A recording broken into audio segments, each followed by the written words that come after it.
IUI करवाने से pregnant हो सकते। तो गाइस आज हम इस वीडियो में जानने वाले हैं कि IUI और IVF क्या होता है, इसका डिफरेंस क्या है, इसे करवाने के बाद प्रेगनेंसी चांसेस कितने % तक होता है, इसे कैसे किया जाता है और कब करते हैं, इसका कॉस्ट कितना होता है, सब कुछ इस वीडियो में डिटेल शेयर करने वाली हूँ। वीडियो फुल वॉच करें। पहले हम ये जान लेते हैं कि IUI होता क्या है।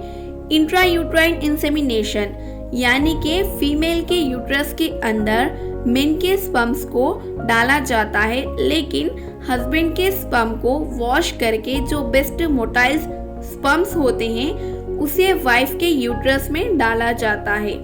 तो फर्टिलाइजेशन बॉडी के अंदर ही होता है, फर्टिलाइजेशन बॉडी के बाहर नहीं होता है। अब हम जानेंगे IVF का मतलब होता क्या है। इन विट्रो फर्टिलाइजेशन मतलब कि फीमेल के एग्स बॉडी के बाहर निकालते हैं और मेन के स्पर्म को फर्टिलाइज करने के लिए यूज करके बेबी बनाकर फीमेल के यूट्रस में डाला जाता है। मतलब कि वाइफ के एग्स को बाहर निकाला जाता है, हस्बैंड के स्पर्म से फर्टिलाइज कर बेबी बनाकर उसे दोबारा से वाइफ के यूट्रस में डाला जाता है। इसमें फर्टिलाइजेशन बाहर ही होता है, बॉडी के अंदर नहीं होता है। IUI और IVF में काफी फर्क होता है। IUI करवाने के लिए डॉक्टर्स पीरियड्स के सेकेंड डे बुलाते हैं और मेडिसिन देते हैं ताकि मल्टीपल एग्स बने, सिंगल एग नहीं बने। और जब फीमेल का एग ओव्यूलेट करने वाला होता है यानी कि एक बॉडी के अंदर ही ओव्यूलेट करने वाला होता है, उस टाइम फीमेल के यूट्रस में कैविटी में मेन के स्पर्म्स को वॉश करके जो बेस्ट मोटाइल स्पर्म्स होते हैं उसे यूट्रस में डाला जाता है। तब स्पर्म्स को ट्रैवल करके ट्यूब में जाते हैं और जहां पर एग्स ऑलरेडी अगर ट्यूब ने पिक कर लिया है तो वो फर्टिलाइज करते हैं एग को, बेबी बनता है और वो यूट्रस में वापस आते हैं। ऐसे IUI होता है। IUI और IVF में काफी फर्क होता है। अब हम जानेंगे IVF में मल्टीपल एग्स बनाया जाता है, 2 या 3 नहीं, जितने आपके एग्स पॉसिबल है ओवरीज में उतने एग्स बनाए जाते हैं। उसके लिए आपको इंजेक्शन दिए जाते हैं। एग्स बनाने के इंजेक्शंस देने के बाद जब आपके एग्स रेडी हो जाते हैं फिर इनको ओव्यूलेट नहीं करने दिया जाता है। इन एग्स को एक इंस्ट्रूमेंट के जरिए से बाहर निकाल लिया जाता है और फिर इन एग्स को मेंस के स्पर्म से फर्टिलाइज किया जाता है बॉडी के बाहर और बेबी को बनाकर यूट्रस में डाला जाता है। मतलब कि जो काम ट्यूब्स का होता है, जहां पर फर्टिलाइजेशन होता है, जो ट्यूब्स को एग्स पिकअप करना होता है, वो काम ट्यूब्स का होता है, लेकिन यहाँ पर IVF में उसे डॉक्टर्स करते हैं। IUI के लिए आपके ट्यूब्स फंक्शनिंग होनी चाहिए, जबकि IVF के लिए नॉर्मल ट्यूब्स रिक्वायर्ड नहीं है। IUI तब किया जाता है जब आपका यूट्रस नॉर्मल है, आपके ट्यूब्स खुले हुए हैं, आपके एग्स ओव्यूलेट कर रहे हैं। अगर आपके ट्यूब्स खुली हुई नहीं है तो डॉक्टर्स आपको IUI नहीं करते हैं, क्योंकि इसके लिए ओपन ट्यूब्स होना चाहिए।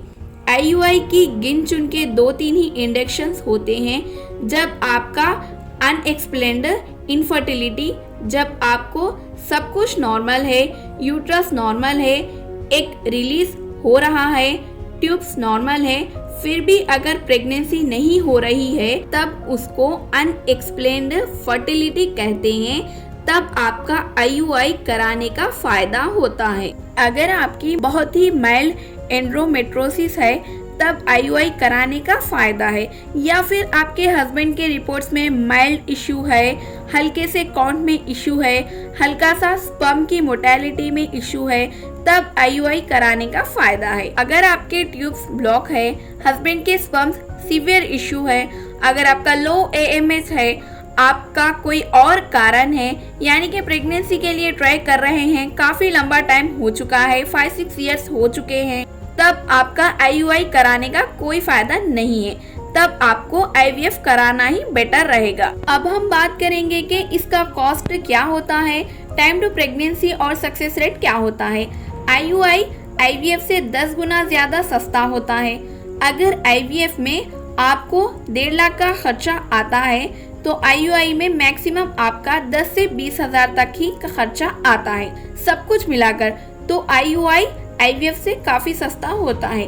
अगर आपको नीड है IUI की, अगर हस्बैंड का माइल्ड फैक्टर है, अनएक्सप्लेन्ड फर्टिलिटी है, तो उसके लिए आप IUI कराते हो तो इसकी प्रेगनेंसी रेट अच्छी रहती है। पर साइकिल एज का इशू नहीं है, कोई और प्रॉब्लम नहीं है तो अंदाजन 20 to 22% पहुंच सकती है। लेकिन IVF में यही सक्सेस रेट अगर लेस देन 35 इयर्स हो तो, नंबर ऑफ एग्स अच्छे हो तो लगभग 50 to 55% भी अचीव हो सकता है। IVF में प्रेगनेंसी रेट बेटर है तो IVF में टाइम टू प्रेगनेंसी जितना टाइम लगेगा कंसीव होने में, वो छोटा सा टाइम लगेगा। एक और बात, आपने IUI ट्राई किया लेकिन वो फेल हो गया, तब आपको IVF कराना बेटर रहेगा। तो गाइस, IUI और IVF का ये डिफरेंस होता है। उम्मीद करती हूँ कि आपको मेरा ये वीडियो इन्फॉर्मेटिव लगा होगा। मेरे वीडियो को ज़्यादा से ज़्यादा शेयर करें, लाइक करें, कमेंट करें और सब्सक्राइब करना ना भूलें। #Let's spread awareness.